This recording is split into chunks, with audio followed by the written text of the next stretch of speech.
ప్రియమైన సహోదర సహోదరులారా, బైబిల్ గ్రంథంలోని దేవుడు, ఇది మనం వరుసగా ధ్యానిస్తున్న ధ్యానాంశం. బైబిల్లో దేవుని గురించి వ్రాయబడినది తెలుసుకొనటం వలన దేవుడు ఎవరు, ఆయన మనస్సు ఏమిటి, ఆయన ఉద్దేశాలు ఏమిటి, ఆయన ప్రణాళిక ఏమిటి, ఆయన పనితీరు, ఆయన తత్వము అర్థమవుతుంది. దేవుని గురించి తెలుసుకుంటే దేవుడు కానిదేదో కూడా తెలుస్తుంది.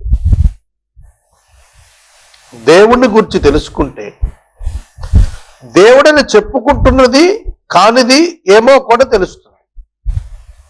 అందుకే నేను బైబిల్ గ్రంథంలోని దేవుని గురించి మనుషులు తెలుసుకోవాలని ఈ ప్రసంగాలు తెస్తున్నారు. మీరు ఒక్కమారు ద్వితీయ ఉపదేశకాండం 23వ అధ్యాయం బైబిల్లో నేను ఇవాళ కొన్ని మాటలు చెబుతాను, వాటి నుంచి చూడండి. యెహోవా సమాజము, అసెంబ్లీ ఆఫ్ ద లార్డ్. యెహోవా సమాజము, ఇజ్రాయేలు జనాంగము, యెహోవా సమాజము, రెండింటికి వ్యత్యాసం ఉంది. యెహోవా సమాజము అసెంబ్లీ ఆఫ్ గాడ్, యెహోవా జనాంగము నేషన్ ఆఫ్ ఇజ్రాయెల్. రెండింటికి తేడా ఉంది, దీన్ని గుర్తించాలి. యెహోవా సమాజము the team of worshipping God, దేవుని ఆరాధించే సమాజం యెహోవా సమాజం. ఈ యెహోవా సమాజములో ఎవరుండాలి, ఎవరుండకూడదు, who should worship or not to worship, ఎవరు ఆరాధించాలి, ఎవరు రావాలి ఆయన ఎదుటికి, ఎవరు రాకూడదు. ఇది ఆయన చాలా తేటగా తన గుణలక్షణాల ఆధారంగానే ఆయన నిర్ణయించి మాట్లాడాడు. ఆయన పరిశుద్ధతకు భంగం కలగకూడదు, ఆయన నీతికి భంగం కలగకూడదు, న్యాయానికి భంగము కలగకూడదు, ప్రేమకు భంగము కలగకూడదు. ఇవి ఆయన మనసులో ఉంచుకుని ఆయన మాట్లాడిన మాటలు అన్నమాట. గాయము నొందిన వృషణములు గలవాడు గాని, మర్మాంగము కోయబడిన వాడు గాని యెహోవా సమాజములో చేరకూడదు. చూడండి, మనకి ఒక ప్రత్యేకమైనటువంటి విధానం ఇక్కడ చెబుతున్నాడు. దేవుని ఆరాధించువాడు ఆత్మతో సత్యముతో ఆరాధించాలని యోహాను సువార్తలో 4వ అధ్యాయంలో సమరయ స్త్రీతో యేసు చెప్పాడు. వింటున్నారా? ఆత్మతో సత్యముతో ఆరాధించుట గ్రహించున్నట్లు పాత నిబంధనలో అవకతవకలు లేని వ్యక్తులు చేరుట వలన, భౌతిక ప్రదర్శనలో అవకతవకలు లేనిది, ఆధ్యాత్మిక ప్రదర్శనలో ఆత్మ సత్యముగా గుర్తెరగాలి. కనుక వృషణములు కోయబడినటువంటి వాడు ఆరాధనలో రావద్దు అని చెప్పినప్పుడు ఫిజికల్ డిఫార్మిటీ కలిగి ఉన్నవాడు, డిఫైల్మెంట్ ఉన్నవాడు దేవుని ఎదుట ఆరాధనకు రావద్దన్న. దీని వలన మనం తెలుసుకున్నది ఏమిటంటే, ఆధ్యాత్మిక స్థితిలో సైతము ఆరాధించువాడు స్పిరిచువల్ డిఫైల్మెంట్తో ఉండి ఆరాధనలో ఉండకూడదు.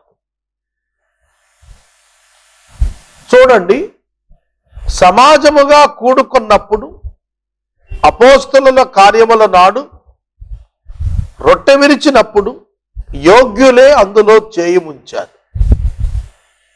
యోగ్యుడంటే విశ్వసించిన వాడు, సమాజములో సాక్ష్యం ఇచ్చినవాడు. The one who believed Christ and witnessed Christ through the baptism. మారు మనసు పొంది బాప్తిస్మము తీసుకున్న వారే ప్రభురాత్రి భోజనములో పాలు పొందుతారు, లేకపోతే పొందరు. అది ఇప్పటికీ కూడాను ఆ ప్రక్రియ కొనసాగుతా, ఇప్పటికీ ఆ ప్రక్రియ కొనసాగుతా. సంఘానికి వేలాది మంది వచ్చేస్తారు, కానీ ప్రభురాత్రి భోజన సమయంలో కొద్ది మందే ఉంటారు. అతి పెద్ద సంఘాన్ని చూచాను, వేల మంది వచ్చారు. ప్రభురాత్రి సంస్కార ఆచరణల ఆరాధన అనగానే ఎవరి కాళ్ళు లేచి వెళ్ళిపోయారు. వెరీ ఫ్యూ, లెస్ దాన్ 50 ఉన్నారు. అబౌట్ 2000 అటెండ్ అయిన చర్చిలో ప్రభురాత్రి భోజనం సంస్కారానికి అటెండ్ అయింది చాలా తక్కువ మంది. వాయ్? ఎందుకని? హృదయం పరిశుద్ధముగా లేనివాడు, దేవునితో సంబంధము లేనివాడు, మారు మనసు పొందినవాడు, బాప్తిస్మం ఎరుగనివాడు, దేవుని ఆత్మ తన యందు ఉన్నాడని తెలియనివాడు పాలు పొందితే వ్యాధిగ్రస్తుడు అవుతాడు, మరణిస్తాడు అనేది కొరింథీలో పౌలు 11వ అధ్యాయం చెప్పాడు. అందుకే అందరూ అందులో పాలు భాగస్తులు అవ్వరు. అది యెహోవా సమాజం అంటే అర్థం అక్కడ. అది యెహోవా సమాజములో షండు చేరకూడదు, కుండు చేరకూడదు, వృషణాలు గాయమునందినవాడు చేరకూడదు, మర్మాంగము కోయబడినవాడు చేరకూడదు. Defiled and deformatic will not be allowed. అది భౌతిక సమాజ దర్శనం, నూతన నిబంధన ఆధ్యాత్మిక సమాజ దృశ్యం. అది వ్యత్యాసం. తర్వాత 2వ వచనంలో అంటాడు, కుండు యెహోవా సమాజములో చేరకూడదు. అంటే అక్రమ సంబంధము వలన జన్మించిన వాడు. అక్రమ సంబంధం అంటే వివాహము చేసుకొనని వారికి, వివాహములో జతపడని వారికి జన్మించినటువంటి వాడు కుండు. అంటే నో వన్ బాండ్ of a forbidden union. Forbidden union అక్రమ సంబంధం, ఫర్బిడెన్ నిషిద్ధ సంబంధం. నిషిద్ధ సంబంధం చేత జన్మించిన వాడు 10 తరాల వరకు కూడా అతడు రాటాకి లేదన్నాడు. కనుక చూడంటే దేవుడుతో క్రీస్తు ద్వారా సంబంధం ఏర్పడుట నిజ సంబంధం, క్రమ సంబంధం. క్రీస్తును విడిచి దేవునితో సంబంధానికి వెళ్ళాలనుకుంటాం అక్రమ సంబంధం. అది సాధ్యం కాదు. కనుక క్రీస్తు ద్వారా తప్ప ఆరాధన, క్రీస్తు ద్వారా తప్ప ప్రార్థన, క్రీస్తు ద్వారా తప్ప దేవుని యొద్దకు ఎవడూ చేరడు. క్రీస్తు క్రమ సంబంధం. ఎందుకంటే దేవుడు క్రీస్తును పంపాడు, క్రీస్తు సమర్పించుకున్నాడు, క్రీస్తు ద్వారా దేవుని ఎదుగు వెళ్తున్నాం, క్రీస్తు చేతనే దేవునితో సమాధాన పడ్డాం. కాబట్టి ఇది క్రమ సంబంధం, క్రమ సంబంధం, అక్రమ సంబంధం. క్రీస్తుని అంగీకరించకుండా దేవుని ఎదుగు రావటం, అలాంటి వారికి ఎంట్రన్స్ లేదన్నాడు. తర్వాత అమోనీయుడే గాని మోయాబీయుడే గాని యెహోవా సమాజంలోకి రాకూడదు. వారిలో 10వ తరం వాడైనా ఎన్నడూ యెహోవా సమాజంలో చేరకూడదు. కారణం ఏమి రాశాడంటే, ఐగుప్తులో నుంచి వస్తున్నప్పుడు అన్నపానాలు తీసుకుని ఎదుర్కొనక నిన్ను శపించుటకు బహుమానమిచ్చి నదుల యరాములోని పెతోరు నుండి నీకు విరోధముగా బెయోరు కుమారుడైన బిలామును పిలిపించాడు గనుక, నీ దేవుడైన యెహోవా బిలాము మాట వెనక ఉన్నాడు గనుక, నిన్ను ప్రేమించాడు గనుక నీ నిమిత్తం ఆ శాపాన్ని ఆశీర్వాదంగా మార్చాడు. దేవుడు బిలాము శాపాన్ని ఆశీర్వాదంగా మార్చాడు. కనుక గమనిస్తున్నారా, మోయాబీయులు, అమోనీయులు లోతు సంతానం, అక్రమ సంతానం. వాళ్ళు ఇజ్రాయేలును శపించాలనుకున్నారు కనుక వాళ్ళు చేరకూడదనుకున్నారు. మారు మనసును సూచిస్తారు. మారు మనసు పొందని వాడు ఏ విధంగా దేవుని ఆరాధిస్తాడు? ఇవాళ ఈ ఆరాధనలు ఎక్కువైపోయాయి.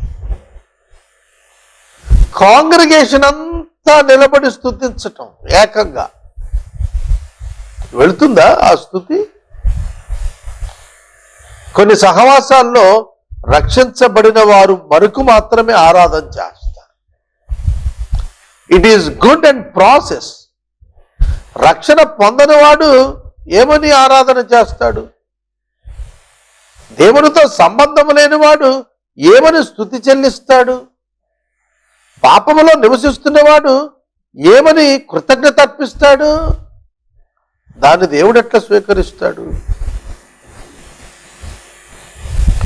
కనుక ఆత్మలో శుద్ధి లేకుండా కేవలము భౌతికమైన భక్తి చేత దేవుని నీవు సంతృప్తిపరచాలనే యత్నం బూడిదలో పోసిన పని, వ్యర్థం. అది అనవసరం. గ్రహించాలి మీరు. అందుకనే చెప్పాడు, అట్టివారు రావటానికి వీల్లేదు. ఎదోమీయులు ద్వేషించిన వారు కనుక ఐగుప్తులో నీవు పరవాసిగా ఉంటివి గనుక ఐగుప్తీయులను నీవు ద్వేషించకూడదు. వారికి పుట్టిన పిల్లల్లో 3వ తరం వారు సమాజంలో ఎదోమీయులు చేరవచ్చును. ఎదోమీయులు అంటే ఎవరు? ఏదోము సంతతి. ఏదోము అంటే ఏశావు. ఏశావు అంటే యాకోబుకు డైరెక్ట్ బ్రదర్. యాకోబు ఏశావులు ఇద్దరు కూడా కమల పిల్లలు. ఎదోమీయులు నీ సోదరులు, డైరెక్ట్ బ్రదర్, పెదనాన్న చిన్నాన్న పిల్లలు. వాళ్ళను మీరు ద్వేషించకూడదు. నువ్వు పరదేశమై ఐగుప్తులో ఉన్నావు కాబట్టి ఐగుప్తీయులను కూడా నువ్వు ద్వేషించద్దు. వారిలో పుట్టిన 3వ సమాజం వాడు, 3వ తరం వాడు సమాజంలో చేరచ్చు అన్నాడు. ఐగుప్తీయులను ద్వేషించద్దు, ఎదోమీయులను ద్వేషించద్దు. They are related with you. నీకు వాళ్ళు సంబంధులు, వాళ్ళని ద్వేషించద్దు. కనుక దేవుని యొక్క మనస్సు, believer should not contradict with the believer in any aspect. ఏదైనా కారణం కావచ్చు, డినామినేషన్ కావచ్చు, రిలీజన్ కావచ్చు, క్యాస్ట్ కావచ్చు, ఫైనాన్స్ కావచ్చు, మరి ఎడ్యుకేషన్ కావచ్చు, ఇంటలెక్చువల్ కావచ్చు, సొసైటీ పరంగా కావచ్చు. ఏదైనా విశ్వాసితులు నీకరించకూడదు, ద్వేషించకూడదు. అది దేవుని యొక్క లక్ష్యం.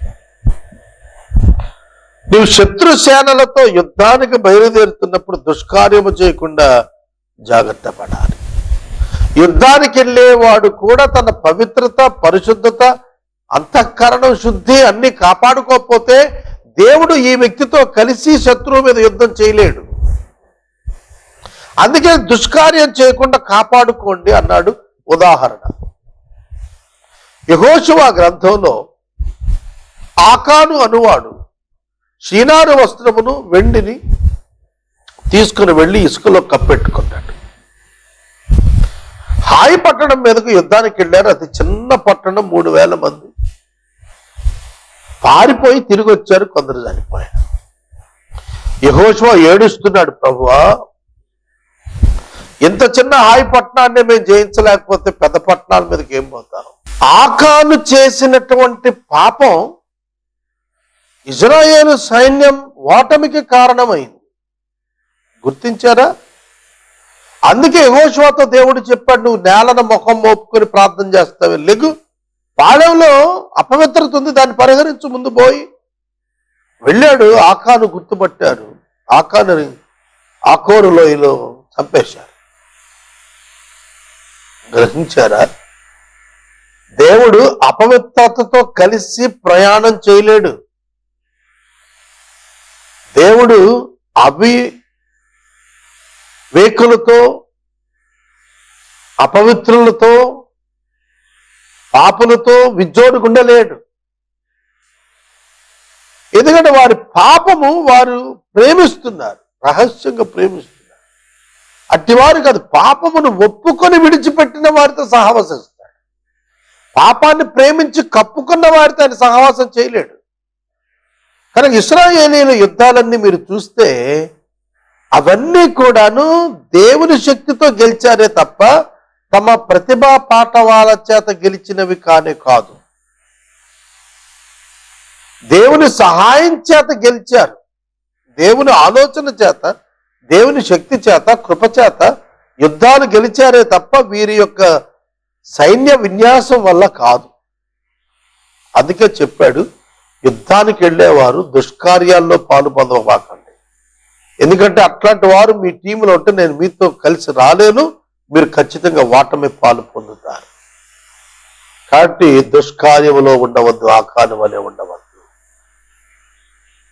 రక్షణ పొందిన వాడు పాపముతో పొసిగిన వాడై, పాపముతో జోడుగా ఉన్నవాడై దేవుని క్రియలో ముందుకు సాగాలంటే సాగలేడు. దేవుని కార్యములు పవిత్రమైనవి, పరిశుద్ధమైనవి, శక్తితో, ఆత్మతో కూడినవి. వాటిని నిర్వర్తించేవాడు పాపంతో జోడీపడి జరిగించాలంటే అది జరిగేది కాదు. దేవుడు దానిని అంగీకరించడు. తర్వాత బహిర్భూమికి వెళ్ళేటువంటి వాడు ఆచరించవలసిన విధి చెబుతూ మనుషుల ఆరోగ్య పరిరక్షణకు దేవుడు కట్టుబడి ఏమి ఉండాలో చెప్పాడు. మానవులు ఏ విధంగా తమ పారిశుద్ధ్యాన్ని కాపాడుకోవాలో చెప్పాడు, అంటు రోగాల బారిన పడకుండా.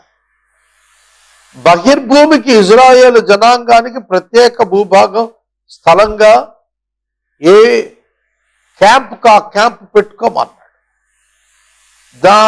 దాని నుండి దుర్వాసన, బ్యాక్టీరియా విస్తరించకుండా, అంటురోగాలు పెరగకుండా ఒక గసిక ఒకటి తీసుకుని భూమి తవ్వి దానిని కప్పట్టమన్నాడు.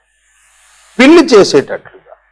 ఒక పిల్లి మల విసర్జన చేసినప్పుడు దాన్ని మట్టితో కప్పేస్తుంది. దేవుడు దాన్ని ఉదాహరణగా పెట్టాడు. దానికి జ్ఞానం ఇచ్చాడు కనుక అది మలమును ఇసుకతో కప్పేస్తుంది. మీరు గమనించండి, గొయ్యి తీసి అందులో విసర్జన చేసి దాన్ని మళ్ళీ మట్టితో కప్పేస్తుంది. మనిషి కూడా పారిశుద్ధ్యాన్ని, ఇతరుల ఆరోగ్యం పాడు కాకుండే ఉద్దేశంతో ఖచ్చితంగా పాటించాల్సింది. అందుకే ఇప్పుడు మనకి ప్రభుత్వం బహిరంగ మల విసర్జనను నిషేధించి అయినప్పటికీ సక్సెస్ కాలేకపోతున్నారు. ప్రజల యొక్క వెనుకబడిన తనంతో అది ఇంకా కంటిన్యూ అవుతాం. చూడండి, దేవుడు మనుషుల ఆరోగ్యం పట్ల ఎటువంటి శ్రద్ధ కనపరుస్తున్నాడు.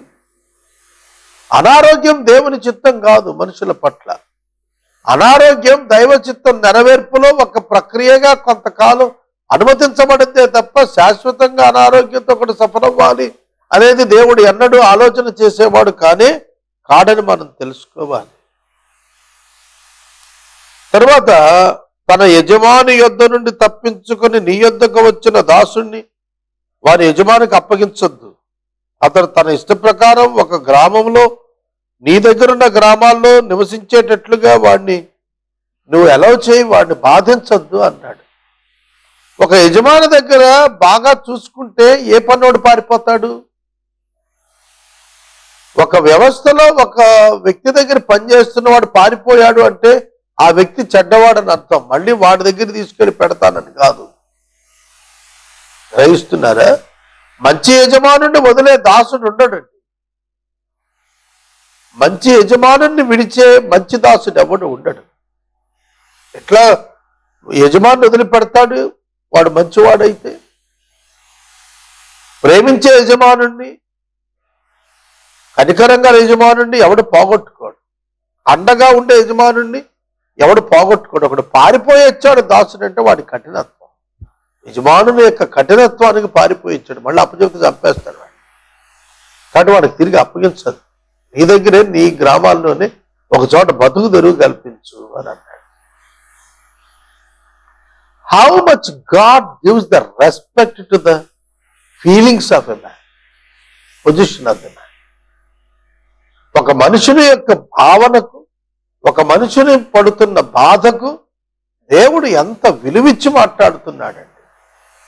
ఆలోచించండి. స్వేచ్ఛ కోరుకున్నటువంటి ఒక దాసునికి ఎంత విలువిచ్చాడు. Human rights are important rather than the work. నువ్వు చేసే పని కంటే నీ హక్కు చాలా ముఖ్యం మానవుడిగా. అది డిస్టర్బ్ అవటానికి వీళ్ళే.